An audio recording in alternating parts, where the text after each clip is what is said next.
रूस ने 24 फरवरी को यूक्रेन पर हमला किया था। तारीख के हिसाब से देखें तो इस जंग को 1 महीना पूरा हो चुका है और यह अब भी जारी है।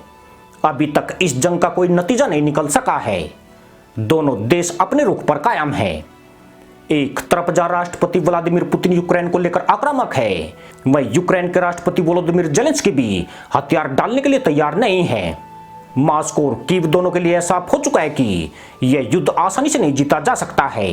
करीब 1 महीने के युद्ध में लगातार हमलों के कारण यूक्रेन के कई शहरों में भारी तबाही मच गई है।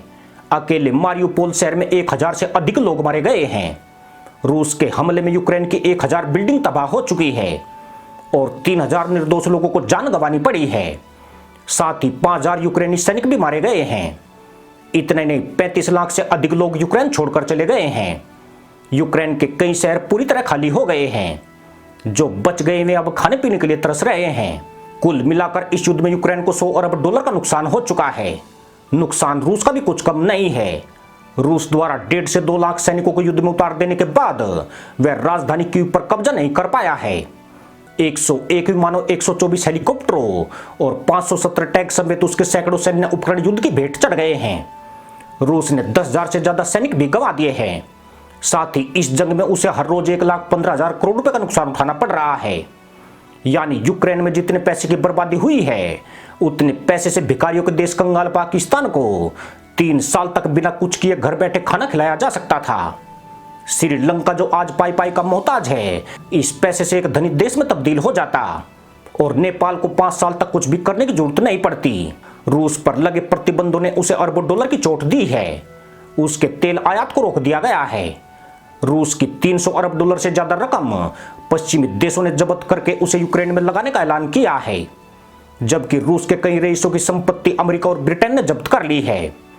अंतर्राष्ट्रीय कंपनियों ने रूस से अपना कारोबार समेट लिया है और कई पेशेवर रूस छोड़कर दूसरे देशों में शरण ले रहे हैं। यानी जितना बर्बाद यूक्रेन हो रहा है, रूस पर उससे भी अधिक असर पड़ रहा है। यूक्रेन को पश्चिम और यूरोप का समर्थन हासिल है, इसलिए वह युद्ध खत्म होने के बाद फिर से खड़ा हो जाएगा। लेकिन रूस शायद जल्दी से खड़ा नहीं हो पाएगा। वह विकास की गति में 30 साल पीछे खिसक चुका है। उसकी अर्थव्यवस्था पर प्रतिबंधों का यह असर उस पर सालों तक बना रहेगा। रूस के कमजोर होने का सबसे ज्यादा प्रभाव उसके मित्र देशों पर पड़ेगा। इनमें भारत एकमात्र देश है जो सबसे ज्यादा प्रभावित होने वाला है। 1991 में जब सोवियत संघ का विघटन हो रहा था, तब रूस ने भारत से अपना सारा कर्ज वापस मांग लिया था, जबकि भारत उसे देने की हालत में नहीं था। मगर बावजूद इसके उसे जैसे तैसे करके लौटाया गया। चूंकि रूस ने भारत के विकास और सुरक्षा में बड़ा योगदान दिया है, इसलिए भारत उसके एहसानों को नहीं भूल सका। पाकिस्तान से वे 1971 के युद्ध में रूस ने भारत का जमकर साथ दिया था, लेकिन 1965 की जंग में ताशकंद में जो समझौता हुआ, वह भारत के खिलाफ गया था। उसमें रूस ने पाकिस्तान को ज्यादा अहमियत दी थी। इसी के बाद पाकिस्तान ने महसूस किया था कि रूस पूरी तरह से भारत के साथ नहीं है। शीत युद्ध के दौर में भारत की रूस पर निर्भरता बढ़ने की वजह यही थी कि पश्चिमी देशों से उसे हथियार नहीं मिल रहे थे, जबकि रूस भर भर कर हथियार बेच रहा था। नतीजतन भारत के 70% से अधिक उपकरण रूसी मूल के हैं। अब इन उपकरणों में लगने वाले कल पुर्जों के लिए भारत रूस के ऊपर आश्रित है। रूस कमजोर होगा तो भारत के रक्षा उपकरणों पर भी आंच आएगी। इनमें से टैंक, युद्धक विमानों में लगने वाले कल पुर्जे तो ऐसे हैं जिन्हें रूस पश्चिमी देशों से आयात करके उनकी असेंबलिंग देश में ही करता है, फिर मित्र देशों को निर्यात किया जाता है। अब पश्चिम और यूरोप की कंपनियों ने रूस पर प्रतिबंध लगा दिए हैं। ऐसे में रूस के लिए इन्हें असेंबल करना ही चुनौती बन गया है। खुद उसकी टैंक बनाने वाली सबसे बड़ी कंपनी आयातित पुर्जों पर प्रतिबंध के चलते बंद हो गई है। भारत भी रूस के T-72 और T-92 जैसे टैंकों का बड़ा खरीदार है। ऐसे में भारत की रक्षा जरूरतों पर बड़ा आघात पड़ने वाला है।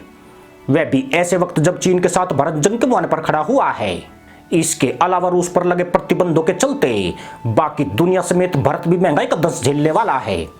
पिछले 30 दिनों में दुनिया में आयात 8% महंगा हो गया है, जिसके 12 से 15% बढ़ने के आसार हैं। अंतर्राष्ट्रीय बाजार में कच्चे तेल की कीमतें आसमान छू रही है और भारत अपनी जरूरत का 80% से ज्यादा तेल आयात करता है। ऐसे में पुतिन की कारस्तानी उसके मित्र देशों को भी भुगतनी पड़ रही है। यूक्रेन से जंग का फैसला रूस और मित्र देशों के लिए आत्मघाती साबित हो रहा है।